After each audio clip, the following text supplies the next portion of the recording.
Today is November 10th, 2023. Is that correct? Meow. Meow. Meow. Okay, I don't know, maybe. See, we're going to leave the wood stove, which is not hot anyway. And this is a garden walk. But today, we're bringing the ghost of Socrates. What does that mean? Well, I have these two things that I do. I do the garden walk, and I do this philosophical stuff. And we got the coffee here. Let me get some coffee.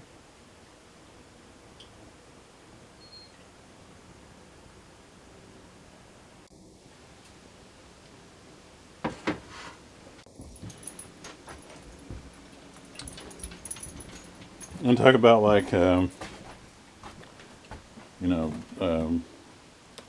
economic systems and politics and geopolitics and why it is that actually the Republicans and especially Hillary Clinton and Bill and Joe Biden suck. And Boquito is a cool guy there. He's our leader out here for walking around. And actually Xi Jinping and Putin don't, and that like that. And there's actually not anything wrong with communism. It's the Hillary Clintonism that sucks. And trickle-down economics and all that. This is elephant garlic. It's just starting to come up. It's my inspiration for today. You can see them coming. Oh, we're little guys. And then we have a sort of an ending coming on over here. This is the, I don't know if I can help the sun or if that doesn't help.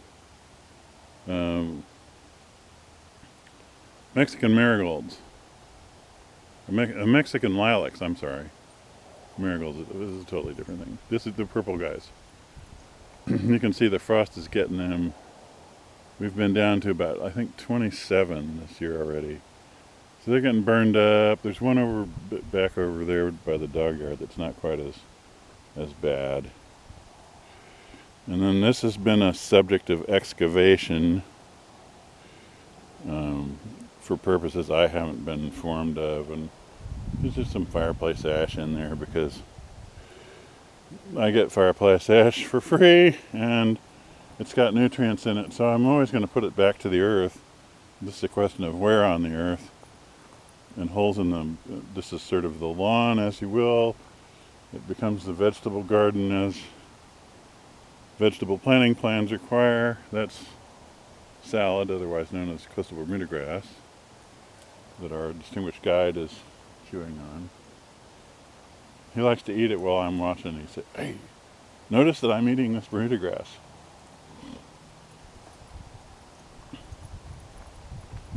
And then the green onions. This is a green onion scene here.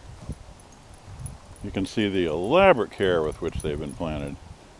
The row in the back there that all look like they belong were planted like a month ago or something. And then these front ones have just been here for a week. You can see I haven't even thrown away the rubber band that held them together. What do you got those for? You take these green onions from the store and instead of putting them in your refrigerator like any idiot could think of that, you wait and you see them, and when you find a good price on them, you buy up more of them than like you probably really wanted. And then you come out and you make this little trench and you lay these things down in the little trench and put some dirt. And they get bigger, and you get more green onions to eat, and you can store them out here for like a long, long time. And you can raise them up until they're like from a pencil-sized little ridiculous thing on up to a big old fat, big around as your thumb and a finger to go with. Like an inch is totally okay. This is turnips and radishes. And we'll come here.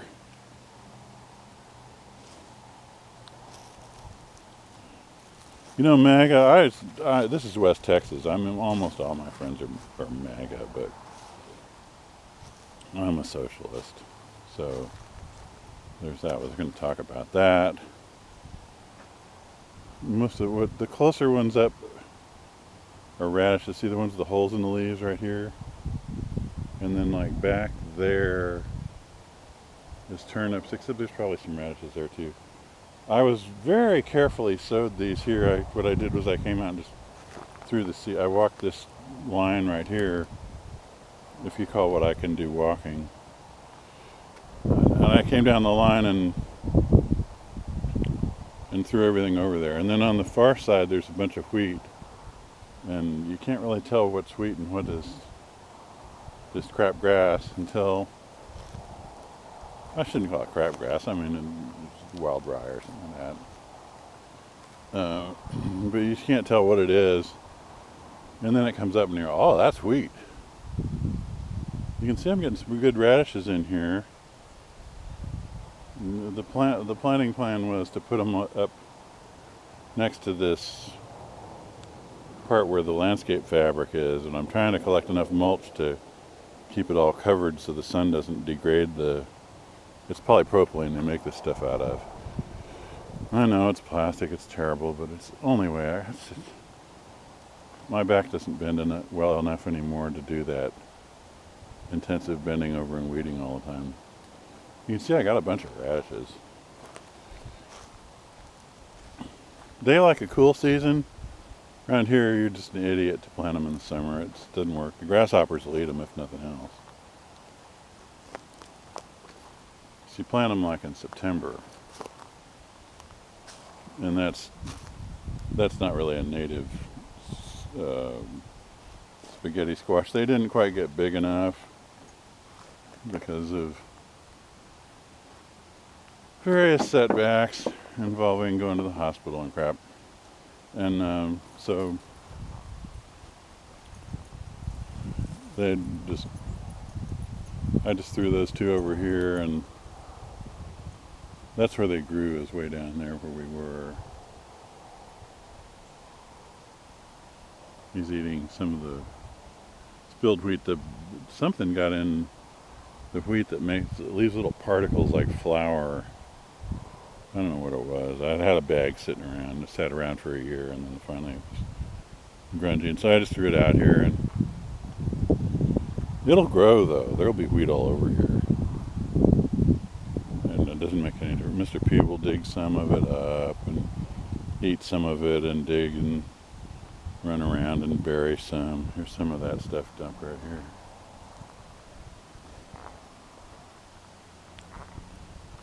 So, you know, what's wrong with, everybody knows there's something wrong. I kind of think I know about what it is. It's trickle-up economics, which is, they told you down, but it doesn't trickle down, it trickles up. It's like smoke, it goes up, man. So you have a system in which the rich people run everything, and of course they make themselves richer. And in order to do that, they make you poorer. And they've kept it up until now. They can't even sell anything because all their markets consist of people that don't have any money. And they've raised rents really high, but they've depressed wages at the same time, and now they don't have anybody that can afford all of these gentrified places that they've built, and they tore down all the stuff that was cheap in order to build gentrified places that would rent for 6 times as much money, without thinking about the fact that there weren't that many people with that had that 6 times as much money. So that's basically how they did that. And inflation is just because they don't compete anymore. So you've got these corporations that own everything, and they have like these oligopolies. Oil companies don't compete with each other. That's why they're making record profits and you can't afford to buy gas. It's not because Trump's not in power anymore. Get out of here. That's just so silly. I mean, maybe Trump was better, but he wasn't. No. He doesn't even understand who pays tariffs, please. That guy's not going to fix your economy. I mean, I'm sorry to say it, you know. And I know everybody's Trumpers are going to probably turn off their video right now, but that's just, I guess that's okay. If that's what you're going to do, that's what you're going to do. The United States has a long-standing foreign policy of going around and invading everybody and making enemies and playing one person off against another and robbing and raping and plundering and sanctioning. And it's not working anymore because everyone hates us. Well, you know, if everyone hates you, you should think, why does everyone hate me? And maybe it's because you're a prick. And if that's the reason, stop being a prick. Jeez, this is simple stuff. I mean, look, you don't have to read the whole Bible. Read the Golden Rule. You just start there and then you read that and then sort of apply it to everything. You can derive everything from that. It's like in physics.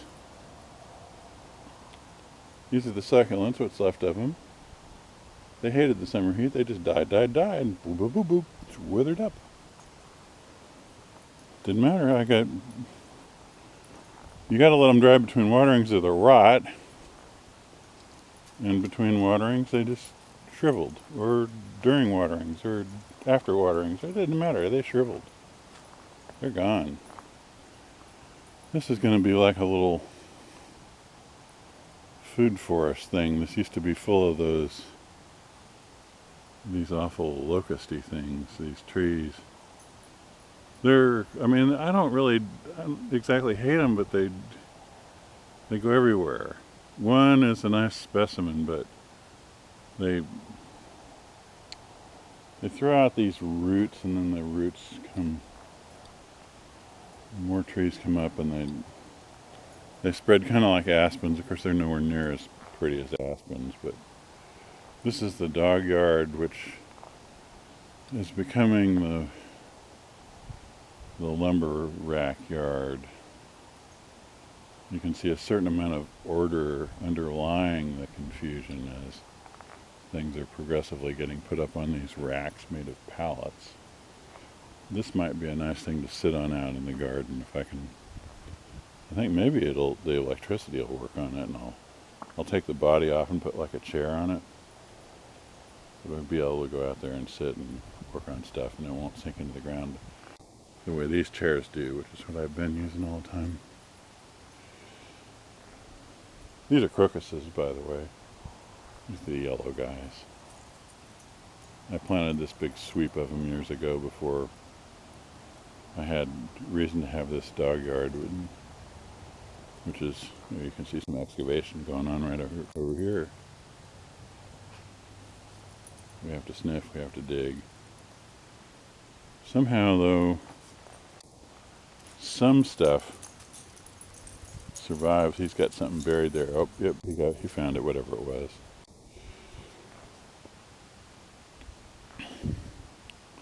Wood stove food. Tremendous amount of disorder involved in heating with a wood stove and using all the junk for firewood and that whole business. This is called the barn because Donnie, he found this shed, and the progress was coming to where there used to be some black people that lived in this area, and now it's becoming a place for RVs, actually, which are, a lot of these people, it's their home, and some of them worked on the windmill projects and stuff. That table saw back there is it's a cheapo Chinese one, but I always wanted a table saw. I finally got one. That's the kind of the main instigator of this whole thing. I couldn't use it in the other shop really because I couldn't take it outside and So I can't well, I can lift it, but I can wreck my back. And so I didn't want to do that. But I'd carry it outside. I'd carry it out and I'd put it right over there outside that door. And then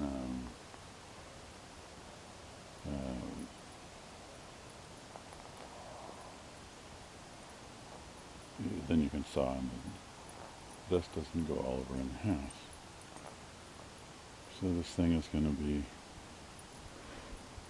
you think, why do I have those things open? It turns out that one of the things you need to do all the time is to put something in there or take something out of there. So those are my shelves that I leave stuff on that I'm either using inside, and now I want to take it outside, or I want to put something, I'm going to put it inside, and I have to go up and down this. This is my base rock ramp. Well, the ghost of Socrates was going to be in on this, but now, I don't know, I woke up this morning thinking of funny stuff to say, and remembering going to UC Santa Cruz for a year way back when, and they had these like 14-foot high doors. But then they had this Professor Chris something who didn't get tenure said they were distinguished by their pretentious humility, and everything was like big money. In those days, they hadn't even started on the big money, big money that student loans would bring. Grape hyacinths, just put them in the ground, leave them, you get more. Dog rolling.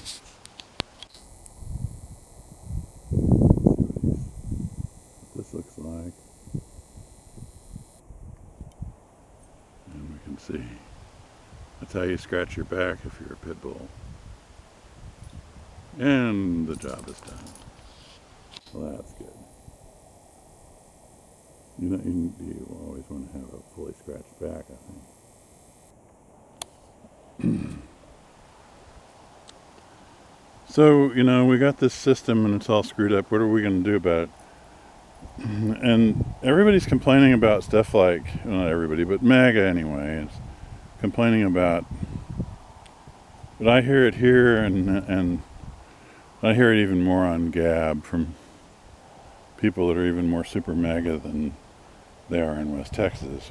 In West Texas, there's a certain reasonableness that overlies it, that doesn't seem to exist when you see the national rap. But they think the Democrats wrecked everything, and these pride parades and stuff like that. That's our culture's going to hell. Immigration, which is ridiculous. I don't know I guess it's like Big Ag wants to drive down the prices of workers, so they just threw open the doors and said, sure, let's spend thousands on some guy that wants to come here from El Salvador so that we can get cheap labor. But we'll spend tons of public money, and then that'll get us cheap labor for private business. And where's the public money come from? Well, we'll just print it. And then we'll go and we'll weaken Russia by cooing Ukraine. Like they cooed Russia, and then with Yeltsin, they got rid of the USSR. They wanted to do that so bad for so long. And then they let Putin get in because they didn't even realize that a highly intelligent guy with education in economics who used to work for the KGB as some kind of high-ranking officer was going to be a patriot and actually fix his country. And of course, they had given everything over. These are the crocuses viewed in some nice morning sun. They had given everything over to the oligarchs, as U.S. policy demands that the oligarchs get everything. That's how it's supposed to be done. Well, then there got to be less oligarchs. I don't know what Putin and the Kremlin had something to do with those oligarchs. I don't know. They're just kind of disappearing slowly. And we have nationalized oil, Rosneft. And nobody realizes that what we've got is a mixed economy with some pretty serious socialist characteristics. You can't, here's an interesting little cart and a bunch of, I would sell some of these pots, but nobody buys that kind of stuff. And this cart was made out of a bunch of junk that's been carried on the tide from here to there and elsewhere, and all the pieces came together in a welding machine, and the next thing you know, there's a cart.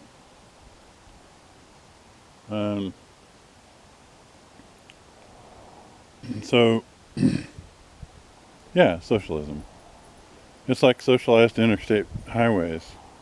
You wouldn't want those because then everybody would be able to travel for free, and that would like increase the whole economic system because transportation is like the heart of industry, which we have decided not to have anymore because finance capitalism says you can grab more money by getting rid of industry than having it.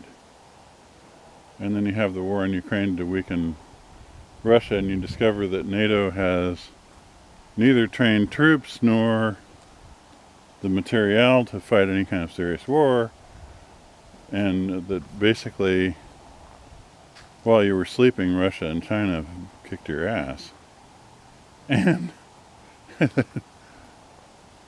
that all of the remedies are, it's the lime and the coconut. You put the capitalism in the coconut and drink it all up. Propaganda in the coconut and drink it all up. It could possibly work, I don't know. Somebody that's good at music could try it. Propaganda in the coconut and drink them both together.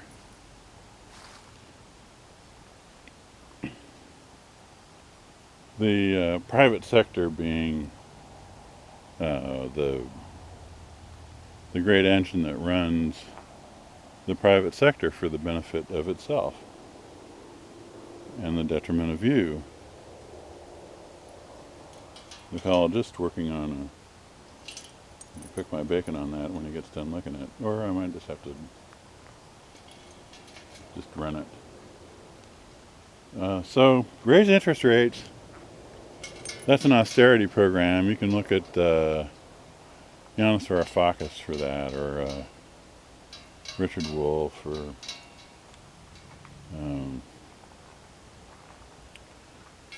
I'll tell you one philosophical thing that you may someday learn is true. If we aspire to the heights here, we can look up at the sky, and the sky is there. Whoa!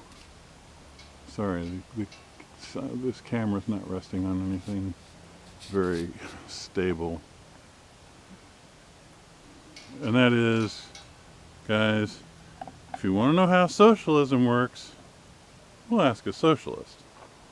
If you want to know how capitalism works, ask a Marxist. And with that, I leave you. Have a great day if you can. Watch some good videos. Don't believe lies.